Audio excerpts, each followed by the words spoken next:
বন্ধুরা, আজকের ভিডিওতে কথা বলবো মোহনবাগানের পরের ম্যাচ কবে, কার সঙ্গে এবং পরের ম্যাচে মোহনবাগান কেমন একাদশ নিয়ে মাঠে নামবে। পরের ম্যাচে ৪টি বড় পরিবর্তন হবে একাদশে, সেই পরিবর্তন নিয়ে আপডেট দেবো। মোহনবাগান সম্পর্কে বিশাল বড় একটা খুশির খবর, কী সেই খুশির খবর? জেসন কামিংসের সই কনফার্ম হয়ে গেছে। এএফসি মঞ্চে ইস্টবেঙ্গল নিজেদেরকে প্রমাণ করলো। মুম্বাই সিটি এফসির নতুন স্ট্রাইকার সাইনিং নিয়ে আপডেট দেবো। রবশন রবিনোকে নিয়েও আপডেট দেবো।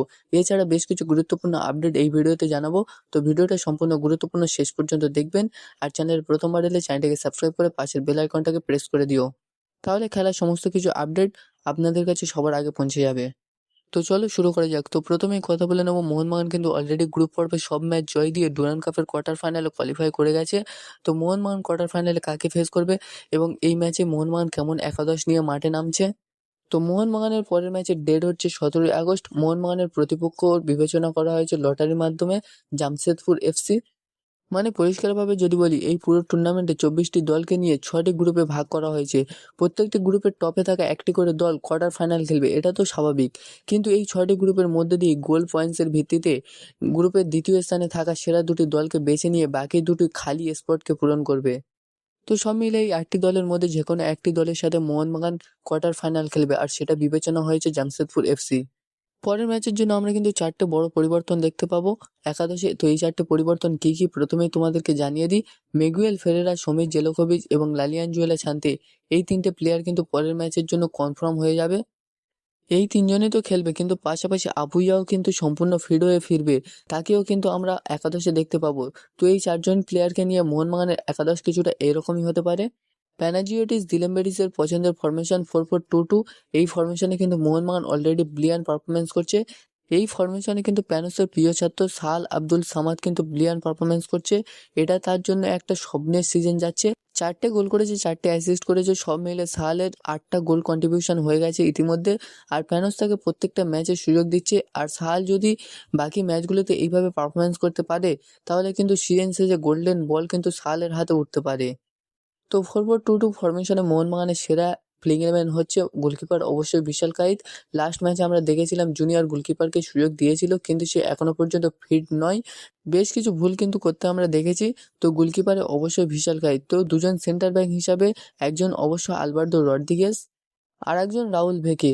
তবে প্যানোস আলবার্দো রড্রিগেজের সাথে মেহতাবকে দিয়েও কিন্তু কিছু কিছু ম্যাচে স্টার্ট করছে। তবে আমি আলবার্দো রড্রিগেজের সাথে রাউল ভেকেকেই রাখছি। আর লেফট ব্যাক হিসাবে থাকবে অবশ্যই শুভাশিস বোস, আর রাইট ব্যাক হিসাবে থাকবে টেকচাম অভিষেক সিং। নিঃসন্দেহে একজন দুর্দান্ত প্লেয়ার, আর প্যানোসের আন্ডারে এসে সে আরও দুর্দান্ত খেলছে। রাইট ব্যাক থেকে কখনো মিডফিল্ডারে, আবার কখনো লেফট উইঙ্গারে, আবার কখনো লেফট ব্যাক পজিশনেও তিনি খেলছেন আর দুর্দান্ত পারফরমেন্স করছে। তো 4 জন মিডফিল্ডার হিসাবে থাকবে। লেফট মিডফিল্ডে থাকবে ডিজান ডাজিক। আমার মতে লিস্টন কোলাসোকে একটা ছোট্ট ব্রেক দেওয়াই ভালো, সাবস্টিটিউট হিসাবে নামাতে পারে। আর রাইট মিডফিল্ডার হিসাবে থাকবে লালিয়ানজুয়েলা ছান্তে। আর দুজন সেন্টার মিডফিল্ডার হিসাবে থাকবে আফুইয়া আর একজন মিগুয়েল ফেরেরা। আর সাবস্টিটিউট হিসাবে আমরা দেখতে পাবো সমীর জেলোকোভিচকে। আর দুজন স্ট্রাইকার হিসেবে থাকবে সাহাল আব্দুল সামাদ আর জেমি ম্যাকলারেন। অবশ্য সাহাল আব্দুল সামাদের সঙ্গে মানভীর সিং স্টার্ট করছিল, কিন্তু আমরা হয়তো কোয়ার্টার ফাইনালতে দেখতে পাবো জেমি ম্যাকলারেনকে স্টার্ট করতে। মানভীর সিংকে হয়তো আমরা সাবস্টিটিউট হিসাবে দেখতে পাবো। তো কিছুটা এইরকম একটা একাদশ নিয়ে মাঠে নামে মোহনবাগান পরের ম্যাচের জন্য। তো এরপরে যদি আমরা কথা বলি মোহনবাগানকে নিয়ে বড় সুখবরটা কি। অবশ্য আগেই বলেছি লালিয়ানজুয়েলা শান্তে পরের ম্যাচে খেলবে কনফার্ম। 13ই আগস্ট দুপুর 1টায় কলকাতায় পৌঁছে গেছে শান্তে। 14ই আগস্ট মোহনবাগানের সাথে অনুশীলন বা প্র্যাকটিসে শুরু করে দেবে। তবে এরপরে যদি আমরা জেসন কামিন্সকে নিয়ে কথা বলি, জেসন কামিন্সকে কিন্তু অফিসিয়ালি থ্যাংক ইউ জানালো। জেসন কামিন্সও কিন্তু অফিসিয়ালি থ্যাংক ইউ জানালো ইস্ট বেঙ্গলের বড় অফার ছেড়ে ভিয়েতনামের শীর্ষ লিগের ক্লাব কং অ্যান্ড হোমেন সিটিতে যোগ দিয়েছে, আর এটা অফিসিয়ালি কনফার্ম হয়ে গেছে। এরপরে যদি আমরা কথা বলি মুম্বাই সিটি এফসির নতুন স্ট্রাইকার সাইনিং নিয়ে। মুম্বাই সিটি এফসি কলম্বিয়ার অভিজ্ঞ স্ট্রাইকার উইলমার জর্ডান গিলকে তাদের দলে নিয়ে আসছে। 35 বছরের বয়সী এই স্ট্রাইকার মালয়েশিয়া লিগে দুর্দান্ত পারফরমেন্স করেছে। 21টি ম্যাচে 11টা গোল করে ভারতে ফিরছেন।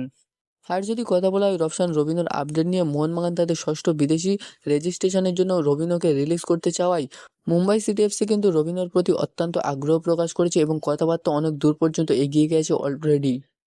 তো এরপরে যদি আমরা কথা বলি মাতি দালালকে নিয়ে, চেন্নাই এফসি অফিসিয়ালি সই করালো ফ্রান্সের এই 28 বছর বয়সী মিডফিল্ডার মাতি দালালকে।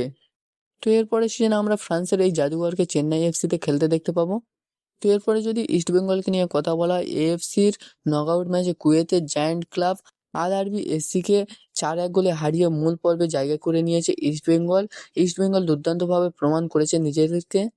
এরপরে যদি কথা বলা হয় বেঙ্গালুরু এফসির নতুন সাইনিং, নতুন মরশুমের জন্য বেঙ্গালুরু তাদের প্রথম বিদেশি হিসাবে স্প্যানিশ উইঙ্গার বরোয়া মার্টিনেজকে 1 বছরের জন্য চুক্তিতে সই করিয়েছে ব্যাঙ্গালোর এফসি। তো বন্ধুরা, এই সমস্ত আপডেট সম্পর্কে তোমাদের কী মতামত অবশ্যই কমেন্টে জানাও। আর বন্ধুরা, আজকের ভিডিওটা তো এই পর্যন্তই। ভালো লাগলে লাইক করো, শেয়ার করো, চ্যানেলে নতুন হয়ে থাকলে চ্যানেলটিকে সাবস্ক্রাইব করে পাশের বেল আইকনটাকে অল করে দিও।